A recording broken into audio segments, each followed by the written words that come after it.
صحابیہ ہیں یا حضرت واشی رضی اللہ تعالیٰ عنہ جو کم درجہ صحابی ہیں، ان کے قدموں سے اڑنے والی دھول کے برابر بھی نہیں ہے۔ تو یہ صحابہ کا درجہ ہے، اور صحابی محنت سے نہیں قسمت سے بنے۔ آج کسی کا دل چاہے نا میں صحابہ کا مقام حاصل کر لوں تو وہ نہیں کر سکتا، جتنی مرضی ریاضت کرے وہ صحابہ کے مقام کی طرف نہیں جا سکتا۔ اور قرآن مجید میں صحابہ کا پھر مرتبہ اور مقام اللہ پاک جل شانہ نے بیان فرمایا، لا یستوی منکم من انفق من قبل الفتح وقاتل اولئک اعظم درجۃ من الذین انفقوا من بعد وقاتلوا وکلا وعد اللہ الحسنی۔ اب صحابہ کے دو کیٹیگری ہیں، دو درجے ہیں۔ ایک صحابہ وہ ہیں جنہوں نے فتح مکہ سے پہلے اسلام قبول کیا۔ حضور علیہ الصلوۃ والسلام مکہ شریف میں پیدا ہوئے، مکہ شریف میں تشریف لائے، اعلان نبوت فرمایا، پھر 13 سال تک حضور مکہ میں تشریف رہے، تشریف فرما رہے اعلان نبوت کے بعد۔ پھر آپ صلی اللہ علیہ وآلہ وسلم ہجرت فرما کے مدینے تشریف لے گئے، پھر عرصے کے بعد جو ہے وہ مکہ شریف فتح ہوا حضور علیہ الصلوۃ والسلام کی 10 ہجری کے اندر مکہ شریف فتح ہوا۔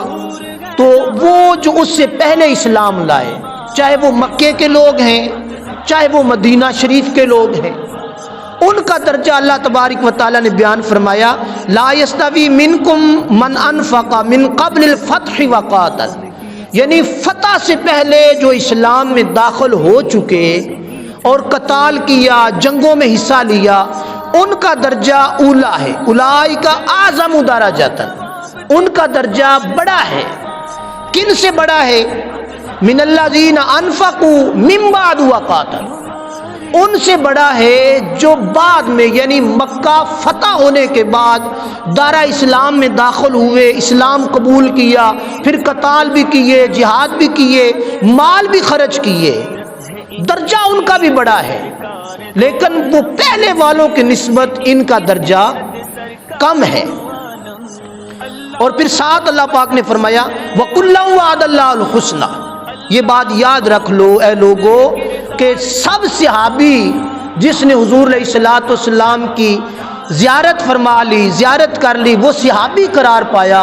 تو جو بھی صحابی ہے اللہ وحدہ لا شریک نے اس کے ساتھ جنت کا وعدہ کر، حسنہ کا وعدہ اللہ تبارک و تعالی جل شانہ نے سب صحابہ سے فرما لیا، یعنی سب صحابہ حضور علیہ الصلوۃ والسلام کی جنتی۔